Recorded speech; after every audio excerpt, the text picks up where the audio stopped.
Hey guys, how are you? It's Hannah again, and this time I'm coming at you from Cincinnati.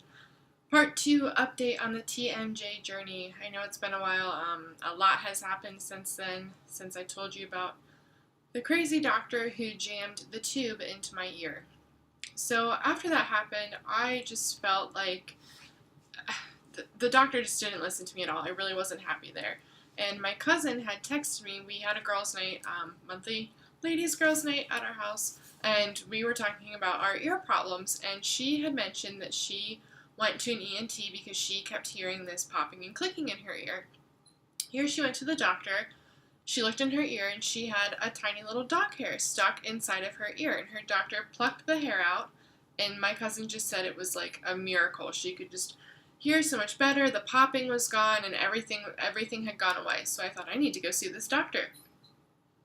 I went to the doctor. She looked in my ear. She looked at this tube and she said, honey, the only way we're going to get that tube out is if you either have surgery or you have to wait until your body rejects it, because this tube, it was like a screw. It was metal and it was rigid. I don't even know how this doctor got it into my ear, but in order to take it out without it completely tearing and destroying my eardrum, they would have to go in just, I don't know, microscopically, I guess, and I would have to have been put to sleep, and it was just, I was so defeated whenever I heard that, because all I wanted her to do was take it out, because the first doctor said, if you don't like the tube, we can take it out at any time. Yeah, right.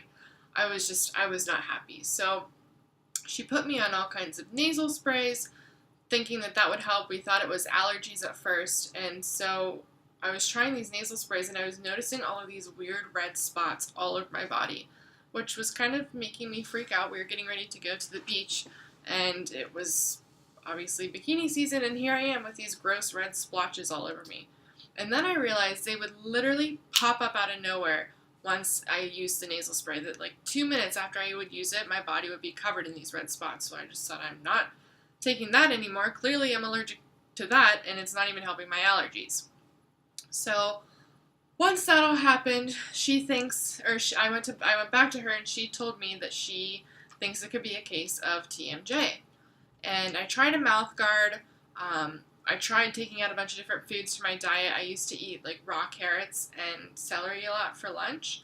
I can't eat those anymore. Apples, it all has to be soft foods, and not a big fan of cooked vegetables, so I was kind of sad about that. Although homemade applesauce, on the other hand, is delicious.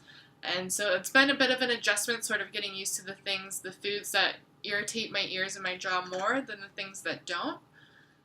So it's definitely a case of TMJ. The tube in my ear is just, it's like extra dirty baggage. It just really sucks. And finally I went back to the doctor. I was going like once a month. She would check the tube every time to see how it was working its way out. And I went back last month, and she looked at my ear and she said, Hannah, that tube is halfway out. It's completely sideways. And that was like the best news I had heard ever. I just wanted this thing out of my ear, because literally every time I would tilt my head like this, I could hear it rocking back and forth. It was awful. And so she said, the tube's halfway out. I really think you should go see my friend, Todd. He's a really good ENT physical therapist. TMJ is his specialty. So I said, okay, I'll go try him out. And I went, and he gave me all kinds of exercises to do at home, which that'll be another video.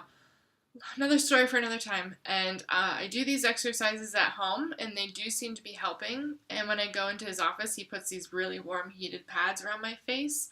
One goes around my face this way, and then one goes around my face this way. I'm sure I look really silly. And I lay there for 10 minutes, and it's actually really comforting. And then he takes this ultrasound, almost sort of zappy thing. It's kind of like shocking my skin, but he rubs it right below my ear on my jaw, and oh my gosh, it feels so good.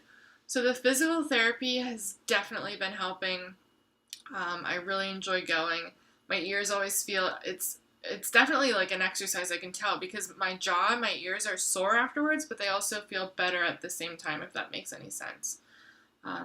So yeah, that's where I am right now on my journey. Thanks for keeping up with me. Again, if you have ever dealt with any of the popping or the clicking or the pain in the jaw or anything, and you have any insight, I'd love to hear from you, because this, again, it sucks going through this alone. It's really hard to explain, so I really appreciate any feedback that you have.